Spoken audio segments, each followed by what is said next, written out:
Welcome to WellPlayed Podcast, a show on all things playful and joyous. Together we are finding the joy in the journey of life. Today we have Carrie Bockham with us, and we are diving into the world of side quests. But before we get to that, Carrie, can you please introduce yourself? Sure. Hi, everybody. I'm Carrie Bockham. I am a 6th, 7th, and 8th grade special education teacher from the northwest suburbs of Chicago. Northwest suburbs of Chicago. That's right. That's Lake Michigan. It's the suburbs of Chicago. Well, thanks again for joining us, Carrie. I absolutely love having you on the show. Carrie, longtime friend and just great podcast guest. So always happy to be here. Yeah. So side quests. I love them and think I know you do. I do. I think it's so fun to see students try different things. So wait, before we, I guess I don't, see, I'm so excited. I just want to jump down this conversational road, and we got to pull back a little bit and just sort of define a little bit for everyone else what a side quest is, because some games aren't using them yet. And maybe this will be the thing that gets them to start using side quests. Maybe. So side quests, to you, what are they? So side quests, I always imagine a video game, and it's like an offshoot that the game sends you on to go on this little adventure where you can gain items or extra XP that will help you in the game, but the result of your actions in that quest will have no bearing on your status within the game. That's how I always imagine them.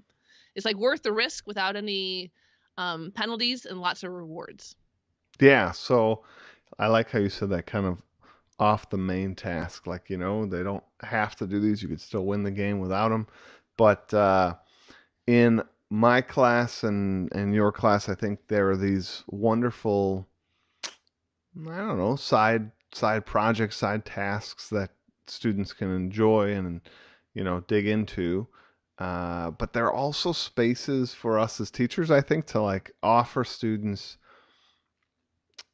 endless potential, I guess, because at least my side quests aren't boxed in or defined by lengthy rubrics or exemplars. They're typically me pointing in a direction, go make a map, go write a story, go, and then the rules that I have in place around side quests are that they must always involve the current unit. So I don't have to define that. They know if we're studying about China, when I say go make a map, it has to be something Chinese. But what ends up happening, because it's so open-ended, some do the overall map of China. Some zoom in and do a battle map from one of the battles we studied, or what I mean. So I just think it's so wild how different kids think, and the space we give them on a side quest to sort of explore their creativity and try these things without the risk of a grade. The only thing that's at risk here is more or less XP, more benefits or less benefit. But that's really it. That's the only thing that hangs in the balance. Right. Yeah, it's above and beyond everything that you do in the classroom, and it's all because they want to do it, which is pretty awesome, actually, when you see it happen. Yeah, I think that's what holds most teachers up, because they just assume I'm not having much success with homework completion, or, I already have a hard time doing that. Why would I create a bunch of tasks? I think the two biggest reasons people don't do side quests is they don't believe students will do it. And then the second biggest reason is wrapping their head around this idea that they're going to create, as a teacher, they're going to create and spend time making something that not all their students are going to do. Those are the two main hurdles I hear teachers talk through or tweet through to me online. So let's look at those two main ones. Let's do that first one. The students, would they even go on these adventures? Well, I think this makes me laugh internally, because I'm not laughing out loud. Now you are. Busted. like you and I have been friends for a long time, and we have talked about side quests for a long time. And for a long time, I've had conversations with you where I've nodded and smiled politely, and when in my head been like, Michael has no idea what he's talking about. My kids will never ever do side quests, whether their academic levels are too low. I can't even get my kids to do their homework. Why would they go on a side quest and do something But they extra and above? will. Spoiler alert, everybody that's listening. Or they She's just don't have the skills to do it. And as I'm like, I remember looking at Michael and thinking, it's really nice that you're saying these really nice words, and I hear the words coming out of your mouth, but you're crazy and you have no idea what you're talking about. My students will never, ever, ever do a side quest. He was right. I was gonna say, but I was wrong. Yes. So for me, I mean, you and I come from very different paths into our journeys into side quests, and mine has been, it's been like my kryptonite. It's been like this fountain of youth, right? That I've wanted to go after. I think I've tried for 3 or 4 years before I finally, last year, did it kind of right, and this year Did it kind it's of? just exploded. um, but they're amazing. I mean, once you get them right, they're amazing. And I think that for me, I learned the lesson that it was worth not giving up on. It was worth trying and trying again and trying again, to see what worked for this class and then getting it right, because it's been absolutely amazing to see the students go on these side quests for me. Yeah, like I mean, it is. It's one of these things that it's exciting to sort of watch the kids dive into them. And I'll be honest, even myself, there's a moment of disbelief, like when you start every year off, like, are they going to do it? But like every year, like kids explore them, kids try them, kids get excited, kids then get like the ones that earn some of those rewards. This is a major way to sort of unlock a lot of my game components. All of a Mm-hmm. sudden some of the kids are like, well, how did he get this? Or like, oh my Mm-hmm. gosh, that, or wow, let me check that out. Then other kids are like, well, I want other kids to say, wow, check that out for me. So then they go, and then my favorite sort of crescendo moment on the side quest is eventually, somewhere along the line, some students learn things about themselves. This to me is like the coolest thing when Absolutely. when you start to see students sort of say that like I didn't know this software and I really enjoy this, or I didn't know that I liked creating these things as much as I do. And now like they actively seek those kind of side quests or apply those kind of skills to their side quests. I don't know. That's like I just get chills every time I think about that kind of impact an open-ended assignment that had no impact on their grade had. Mm-hmm. And I don't know what it is. And I mean, like, I wish we could somehow create this inside the normal flow of school, inside the normal like assignments. But I almost argue you can't. Like the magic is in the fact that it's not. The Mm-hmm. magic is in the fact that it's optional, that they opt into it. I think if we like assigned these side quests, they might make pretty fun projects, but I don't think it would have the same impact as this open-ended, go on it choice activity. Yeah, it's almost like once you hit the sweet spot of the side quest and you get what works for your kiddos, for your students, I feel like it's almost like there's always going to be a reward. Like with my side quests, I let the students go back and correct things. They might level down. They might the degree that they get rewarded might go down, but they always get to go back and correct. But what they don't know when they go out on it is the risk. There's a risk, so there's a risk and reward, and I feel like that is what is enticing. I could get that ultimate item. I Mm-hmm. could make that pick that's the biggest envelope from the side quest. I could get that next this, or this could become the next story that we laugh about when somebody goes on the side quest, right? Because it was that epic. So I feel like there's always that moment that side quests give, that there's that risk that's involved in it. Um, I think that's what's really fun about it. Yeah, I mean, like I for my students, the biggest like risk moment is it's similar to side quests. In fact, like by definition, it's almost the same. is my adventure paths, which Mm-hmm. is like an alternative track that kids can go on each unit. And sometimes they complement what we're studying. Sometimes it's just on top of what we're studying. So sometimes it is just sort of more work kind of thing. Sometimes it's in place of. They're always different, but where I said they're very similar would be that it's optional to sort of opt in to do them, but high risk, high reward, and kids really, I don't know, kids really have dug those kind of adventure paths, and those are what, like you're saying, for me in my game, the thing that could be that ultimate item, that ultimate sort of power up, they know are going to come from adventure paths. So when there's that moment, do you want to go on it or not go on it? Like they know they're saying no to like the biggest opportunity, or they know they're saying yes to the biggest opportunity. Yeah, it's pretty awesome. So what are so how do you release your side quests for your kids, for your students in your classroom? So what does it look like if I'm in your class? So for me, my side quests get released um, kind of two ways. The main way, like 90% of my side quests come when I start a new unit. So I have the realmofnobles.com, right? I have that like space. Mm-hmm. And in there, there's like this place called this map room they go to. And this always launches us to whatever our current unit is. It's this like library looking room with these globes, and each globe takes you to, like when we're studying Egypt, one of the globes bloop, takes you to the Egypt page inside Roman nobles, which is just more themed out the same way, but you're all Egypt sort of photographs and that kind of stuff.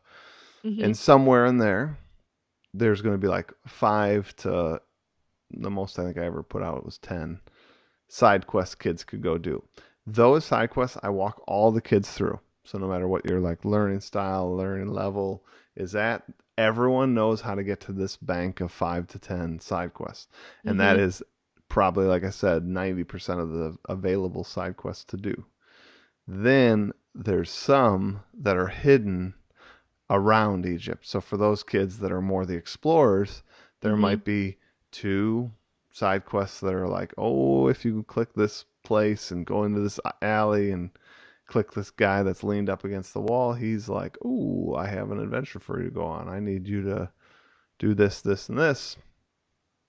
And the students that find that can do that as well. So um, those are how my side quests get released. Very similar, but there's always this like public everyone knows about, and then there's some buried, hidden ones. And then I tend to also, on top of that, have a few hidden ones that are, again, if you picture my website structure, there are some that are in the realm of nobles. So like my website kind of bounces between where we're at in the unit and this like Mm-hmm. unit specific area of my website, and then there's the general like you're back at the realm of nobles, Castle medieval, and there are some side quests that are there as well. Very cool. Yeah. How about you? So I don't use a website. Mine are just or I shouldn't just say pasted up. They're taped up or velcroed up on my wall in my classroom. And so I have three different like kind of static, I shouldn't say static. Yeah, they're kind of static side quests that are going on. And the first one that I use is very simple, low entry, low level, like whatever if they pick it, it should take them like maybe 10 to 15 minutes to complete it, because I want that high, and I want them to take that risk and get that to get that reward instantly. And usually what I do is I take whatever we're working on in LA. So like right now we're working on main idea. So I found some paragraphs that were a level below their reading level, because I wanted it to be easy to access and high levels of success. And all they had to do was identify the main idea. So they'd pull that off and they could work on it during their resource time or at home and then turn it in. And on Friday, by Friday, I grade them, and then they would get XP or something else that could go along with the game. There's an oxygen tank that they can get for something else that An oxygen. I I've love it. an oxygen tank for something else that I've devised for part of our game. And then the other one that I have that has been a huge success, like I've been absolutely blown away. So Jabba the Hutt has a freighter ship, because I have a galaxy theme. with a high level of Star Wars infused into it. But Jabba the Hutt is a smuggler, and one of his ships has dumped cargo. And so I had these little tiny envelopes filled with XP or different things in them. And then students need to break the code to unlock the cargo. And so there's just these envelopes on my wall of level 1, 2, and 3 code. And it's just word problems for math, which we don't get a lot of time to work on, but I know it's a skill that my students need to develop. So level 1 is super easy, like probably a year or two below their grade level, and then level 2 and then level 3. And so they pull them out. They can pull 3 or 4 at a time. And I've seen them do more math problems to pull envelopes of Java's crates than I've seen them do in math class. And I have students that are pulling level 3 problems that's way beyond what their math level skills are. And they're like, I can use any tools, Mrs. Buckham. I'm like, yep. So they go on the internet and they go on YouTube and they watch videos and they're like, can I go home and ask my dad how to do this? I'm like, mm-hmm. And they go home and they do them so they can pull the envelopes off of off the glass. I have it on the glass on a window at my room. But what's super fun is like I added a whole other level of gameplay too. We've talked about this. Dice have become like an obsession with me because they add such a great element of storytelling into the game. Dice are awesome. So they pull the crate off of the window and it's a little envelope and they don't know what it is. And I love how they like to feel it, like, oh, this one's really thick or this one's really thin. So maybe this one has this, but they still have to roll the dice because they have to decide because Jabba's a smuggler. So are they going to return the crate to Jabba and be like, you're the boss, I give it to you. And then usually good things will happen to them when they roll the dice. Or are they going to try to negotiate with Jabba to keep the crate, because it's really a good idea to negotiate with a smuggler, right? And then roll the dice, and then you never know what's going to happen to you. Or they can just try to get away with the crate. But it's been super fun, and the kids are taking a lot of pride in it. They cleared the whole wall of crates. That's awesome. And so it was so awesome, and I decided what to do. I was like, I'm like, okay, level 2. So I upped the ante within the envelope. So now it's not just XP. Now it's given me an opportunity to add in items, which will help infuse gameplay in the game. Like they haven't seen like NOS gas or boosters that they can help them move around on my game board. So I'm super excited with that. And they also cleaned out the envelopes, like the word problems. So there were no more left. So then I had to up the ante on that. So now level 3 is at grade level. So these are like for my kiddos that are, 2 to 3 years below grade level, these math problems are like serious business. So it's been amazing. And to have them all just, funnel around each other, how it is when they're picking out an item or rolling the dice, it just adds this great camaraderie and just it amplifies everything beyond, right? So sure one kid does it and then the other kid's like, oh my gosh, I want to pull a problem, but for me, leaving a level of problems from, more easily accessible to more challenging gave even your more timid students an opportunity to take a risk that you knew that they would be able to accomplish something. So that's been super fun.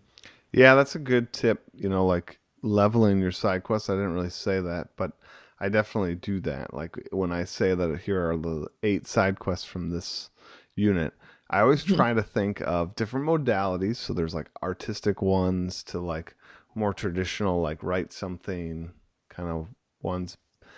But there are also ones that use less, like need less commitment. Like here's something that you could probably do in, 20 minutes. And, and then there's some that are like the sky's the limit and kids come in with these like huge creations, that are like, whoa, I would never think of that. So that's a really good tip. And I'm sorry, you were going to say? I was just going to add another idea, but you can go ahead. No, you better add it because I was going to flip to the other side of side quests. Well, I just think too that sometimes, at least for me, I thought side quests had to be this, this whole, I don't know, just offset of something really huge and creative. And I feel like even just simple board games can offer us opportunities to add little elements of side quests in it. So I think I told you about this, but I used In a Pickle. So you pull cards, right? And you have to try to have your groups. So there's big groups within little groups within little groups. And so I just put that up on my wall and made it like a code breaker. And they could pull as many cards from the envelope. And if they could convince me, the bigger streak they got, the more XP they got. So sometimes even just simple board games like these childhood board games that our little ones play, sometimes some of those elements can offer really rich experiences in our classroom if we just, tweak the themes of them. They're already there, waiting for us to just use in our classroom. And I think that can be really fun for our students. Definitely. I use sort of board games infused inside my class when I can. The problem I have with that is I have a lot of board games, so choosing which one to infuse and when to infuse it can be tough. But that's more of a personal problem than anything else. So I was gonna say, all right. So flipping a little bit, we said that the two most like common problems are the one where we don't think anybody's going to go on them, but then the other is like teachers' time. Like this notion of creating something not for the masses, but for like the niche that's going to do it. That can be off-putting to some. Some are like, why would I do that? So, in your opinion, why would somebody do that? Well, as somebody who has tried for 3 years to get side quests right, I think the opportunity for even just one student to pick something and go on a risk and challenge themselves and prove to themselves that they could do something that they didn't know that they could do or think that they could do is worth the work on my part. Yeah, I mean, that was very touching. Well, and on top right, of that, like the if, one student will often accelerate other students' engagement in it. So you just need one often, and then that will help other students want to do it more. Yeah, I mean, there's definitely that snowball effect. I think building on your first point, which was super touching. No, I mean, like, idealistic. Yes. I mean, it's true, right? We get into this, like, if you can make one child better, like that's worth it. And I totally believe that that's true about side quests and why we should do it. I think it's also just good. I mean, it's good for us as educators, like as a teacher of students that have multiple interests, multiple like personalities, like this notion of like I'm going to roll something out for my 90 students. I'm going to roll something out for my 90 students. I'm going to roll like not to call anybody out, but like that's lazy. Like we should get to know our students. We should understand what they're excited about, what drives them. And if I'm putting together some artistic thing that's only going to hit like 10 students or 5 students, and then only a percentage of those students are actually going to go do it, that's still worth my time. It's like an exercise in understanding my students. What do they need? What interests them? What's just around the corner for some of them that I think like, wow, this might not be you yet, but I could see how you're going to go on this, and it's going to like expose you to something that's going to be right for you at the right time. I think that's the headspace that we should be in. We should be in the headspace of thinking of the students, thinking through what they need. And it's almost freeing to me when you leave the curriculum or the curricular structure behind. When I leave that this has to be applied to all 90, like things get wonky when you try to, all right, like, well then I can't do this because so many couldn't do that. I can't do this. And then you just get this like sort of middle meh, assignment or project because you've clipped so many things off of it to make it fit 90 kids. As opposed to being like, yeah, I built a side quest. Maybe only 2 people are going to go on it, but it's going to be the right 2. Yes. And it gives you an opportunity. We've talked about this with just even gameplay within our classroom. It gives you an authentic opportunity to teach skills that you don't always get to teach Yeah. within the class day, in a really authentic and meaningful way that makes it even richer than something that's pretend that we're trying to build within our classroom. Yeah. I think it's really good for students. At least, I don't know. In my in my line of work, right? Like world history, it's not like teaching first grade where like they couldn't read and now they can read, right? Like there is no sort of sense of growth in my line of work Mm, because especially world history too, because like each unit it just sort of starts over. Like you could fail my Egypt unit and then get an A on my China unit. Like there's very like little transfer, like they don't build on each other. So at the end of the year you're like I won some, I lost some, but they don't like crescendo into like I can now do a new skill that I couldn't do before. right. Um, and so what I love about SideQuest personally is I see students feel that growth. I couldn't use this software. Now I've gone on 3 SideQuests that involve some sort of audio editing, video editing, or some sort of graphics layout program or whatever. And Hmm. they've gone on 3 or 4 of them, and literally they went from like I don't know how to do anything into this into like now quickly and easily making beautiful productions. That's a growth. That's a change over time that they don't often see in my class. And I would argue they don't often see in a lot of classes. Like when you get to middle school, it's about incremental change. Right. No, I love it. Yeah. Sweet. I Good think it's stuff. no, I mean it's things that I think people should look at and think about, adding to their class. I hope more people try. I know a lot of people are on the fence like you were, but given your own testimony, it makes a difference. I mean, those envelopes are flying off your shelf. Hmm.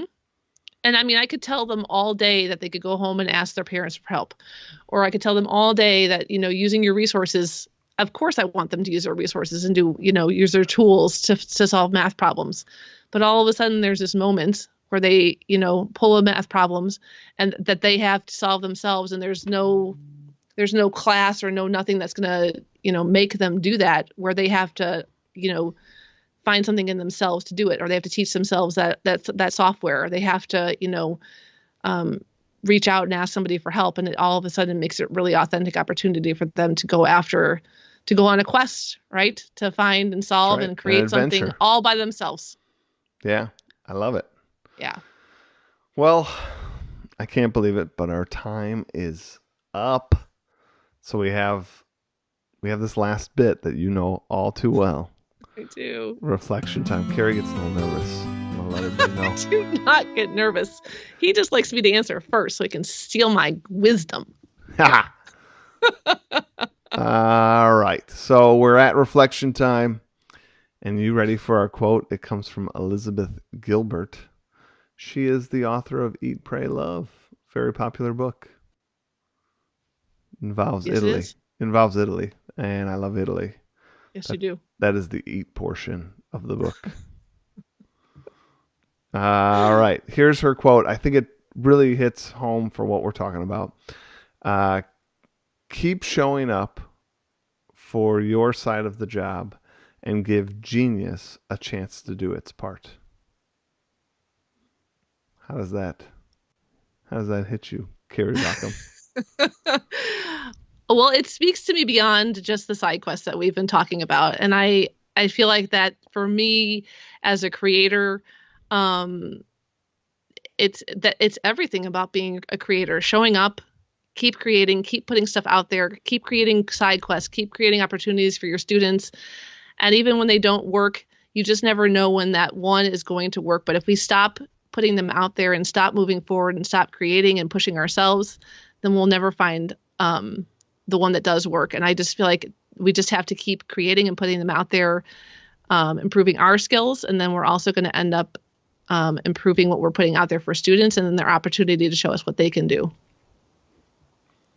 I agree with everything you said. For me, the quote, I like it. I think like you said, as somebody that tries to create and tries to push myself to learn new things, new skills, it's amazing how much genius is sitting right there on that other side, and you kind of just have to show up. And sometimes it's not right away. So I don't mean to imply that you It's just hard show. sometimes. Yeah, I don't mean you just show up and genius is there, but it is like it is on that other side. It is there, and we do. We just need to sort of show up and continue to show up, so that genius then does end up getting produced. And it's there, though. I firmly believe it's there, and you can feel it. Like there's probably some places that me spending my time, genius isn't going to show up for a really long time, and it might not be worth me trying in that category. But there are countless number of categories that it would be worth my time to show up in, and I think it's fun to be reminded of that. Agreed. And I guess ultimately, when I think about the quote again, that's everything a side quest is, right? We want our students to continue to show up each time because they just never know where their genius might be.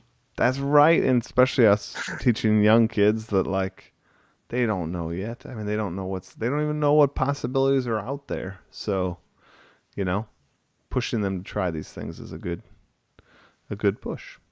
Absolutely. Well, Carrie, thank you so much for joining us again. My pleasure, as always. It's super fun. And everyone else that's listening, if you've made it this far into the podcast, why don't you go ahead on YouTube and leave us a comment. Carrie and I a comment. There's always the video of each week's podcast up on my YouTube channel, which is youtube.com/MrMatera. And why don't you go ahead and leave us a little feedback. And everybody, truly, it's an honor having you listen and learn with us each and every week. Take care.